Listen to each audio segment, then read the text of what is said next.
Welcome to the Unfiltered with Mike, and you're live here with me on Radio Exposed. And today we got a lot more stories coming your way.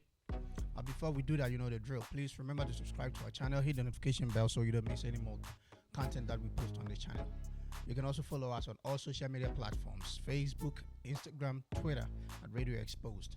You can also visit our website to read more stories on news articles that you can find anywhere. The latest news articles that you want to read about. You can also find them on our website, www.radioexposed.com. On the website, you can also enjoy good music and also, listen to some podcasts that we have on there. All right, so let's move on. I got a lot of stories that I want to talk about today, but to begin with, let me talk about this. Not long ago, I did a story about prophecies that some of these pastors want to have in Ghana during the 31st night of every December. And I think it shouldn't be like we have a problem with prophecies, because I know God speaks to people through so many ways, and they have to be communicated to who they are for. But then the communication that comes with it can either be a problem or it cannot be a problem. How you decide to communicate to these people, or those that the messages are for, is what makes it a problem. For example, if God reveals anything to you and you go and stand in the public and try to, make public announcements like, oh, this one is going to die, that is going to die, that's a problem, because you're causing fear and panic. So, I'm not going to bother you with too much talk, but what I'm going to talk about is actually the Ghana Inspector General Police was actually summoned before the Public Accounts Committee for a hearing, and a question was put to him. Let's listen to what he had to say about the question, his response to the question, and after that, we talk about his response, whether he was making sense or he wasn't making any sense. You can be the judge at your homes. But before we go on, like I keep telling you, subscribe to our channel, hit the notification bell so you don't miss any more content on the channel. And you can follow us on Instagram, Twitter, Facebook at Radio Exposed. It is what it is. Okay, let's just listen to what this man had to say. Mr. IGP, is there a ban on false prophecies?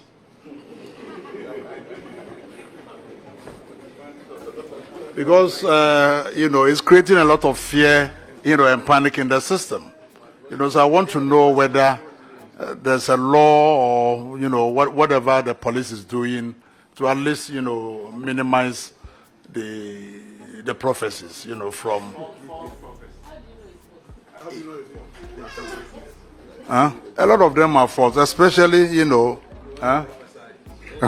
Okay. Honorable Chair, it's a very difficult question for me. But as a Christian and somebody who also believes in prophecies, and by extension, I'm a prophet in my own right, because as a son of God, God will always have the opportunity to have engagement with you and tell you things in the future, if only you are ready to listen. But all the issues that we have been putting across as an institution is to prove to everybody that we are not against prophecies. We are talking about communication of such prophecies that will end up creating fear and panic in our society, which is unwarranted. Honorable Chair, it's a simple matter. And it's a very simple matter. And truly is a very simple matter. And what is it? Honorable Chair, before I became IGP, nobody prophesied about me.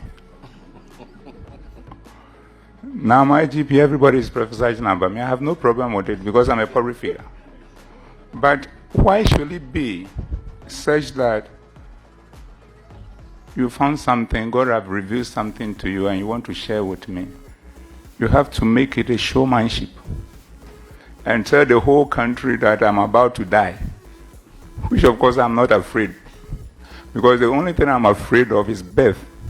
Because if you don't want to die, you shouldn't allow yourself to be dead. So once I have been born, I'm going to die.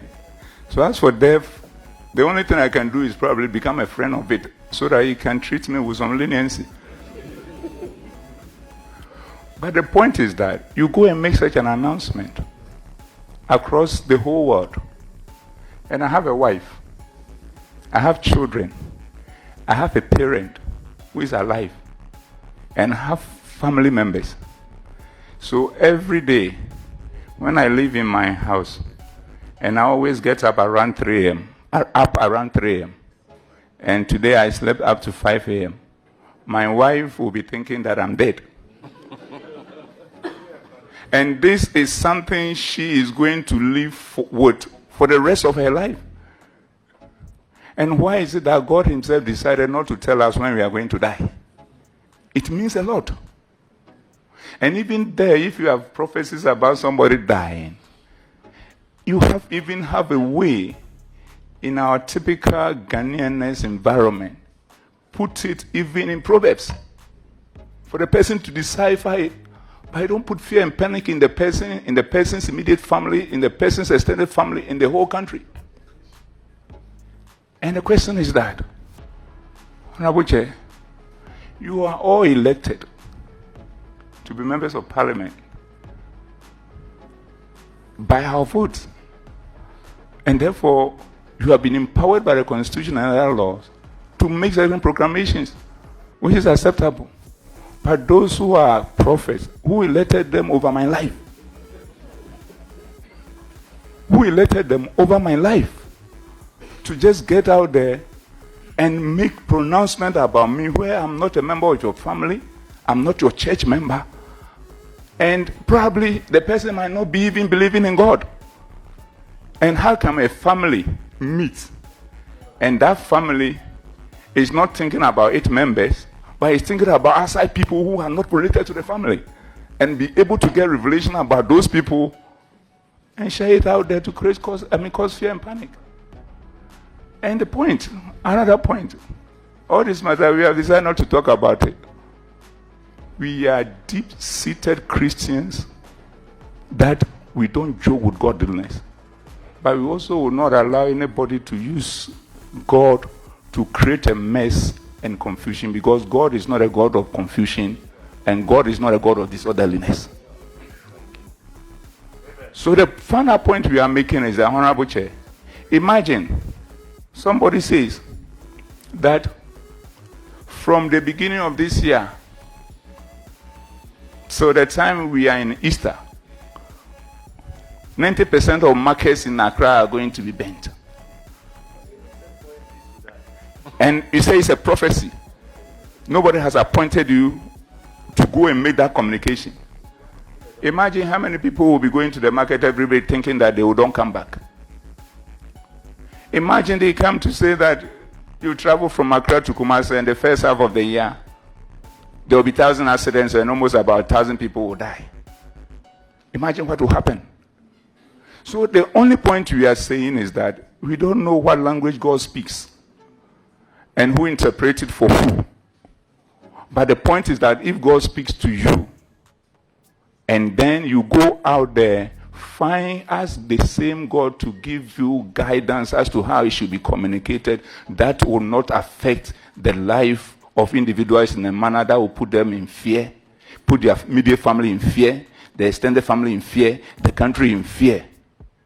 Why is at the same time making sure that when it all settles, you ask yourself, the same God can give direction on the same matter differently. So all what we are saying is this: we are not against prophecies.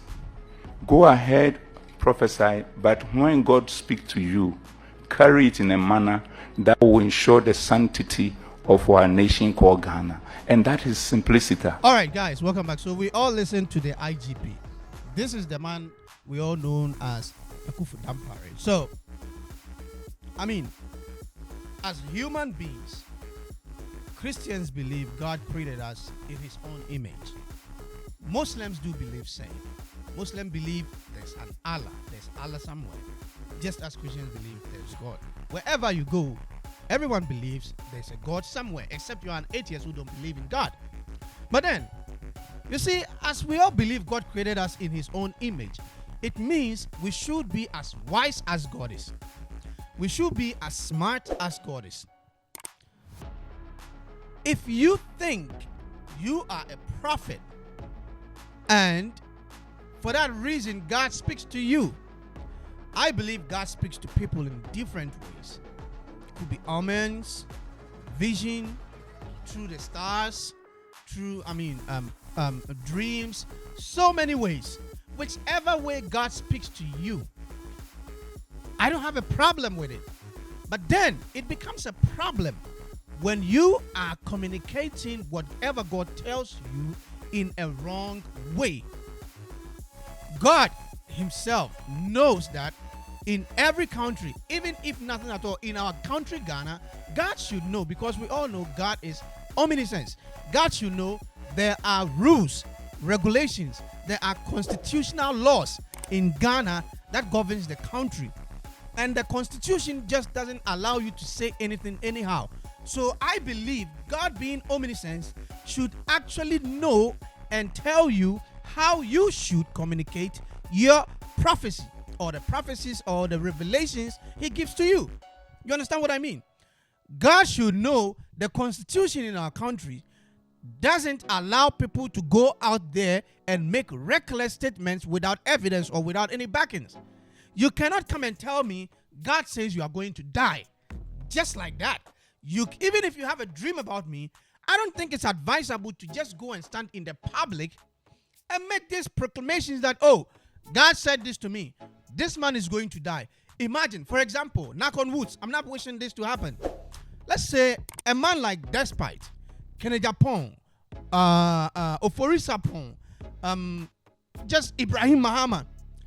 Look at all these people. These are well-to-do people in Ghana. They don't feed themselves. They don't only feed their families. They don't only feed who is around them. The wealth they've made is generational, and it extends to many other people on the street. So imagine somebody in an orphanage who benefits from Despite, somebody who benefits from Kenejapon. And all of a sudden, a pastor from somewhere, nowhere, comes and say, knock on wood, Despite is going to die. Kenejapon is going to die. What are you trying to tell these people? How do you want them to feel? The moment Kenejapon is no more, their means of surviving is gone. So how do you want such people to feel? Now let's calm down. Take it to his family. Kenejapon has a wife. Despite has a wife. How do you want the family to feel when you go out there in the public and make such proclamations that Kenejapon is going to die, Chief Imam is going to die, this man is going to die, this is going to die? How do you want them to process such a message? How do you want the family to feel? And this is exactly what the IGP is saying in this video. Tell me, is it making sense or not? He's 100% right. You can tell me when God speaks to you, he tells you some of the prophecies are not to be private, some are to be public and all that. But bro, cut that crap. It doesn't work in our country, because God should know there are constitutional laws governing the country Ghana. Would God be a disobedient God? Isn't God a law-abiding one? You understand what I'm saying? So, I mean, just imagine, like the example he's saying, he made this example. So, a pastor from nowhere comes out and say, from January to Easter time, marketplaces are going to be burned. Really? So if I'm a market person, what do you want me to do? It means I have to be careful, or I have to stop going to the market at all so I don't get burned. I don't lose my life there. Now, do you know how it is going to affect the economy of Ghana? You are just causing fear and panic, which is not only destroying human life or destroying people, but it's also bringing the country down. Because if 10 market people decide not to go to the market, that is a loss to the economy. You understand what I'm saying? If you come out there and you make such a proclamation like, oh, in January, there are going to be 1,000 accidents. Market people also travel. So are you telling them to stop going on traveling or to do businesses which will actually contribute to the growth of our economy? Because not everyone has a strong mind. We are all not strong mentally to absorb and live with all these kind of prophecies they come out. So the bottom line is, if God reveals anything to you, there should be a nice way or a sensible way to communicate that message to those who need it.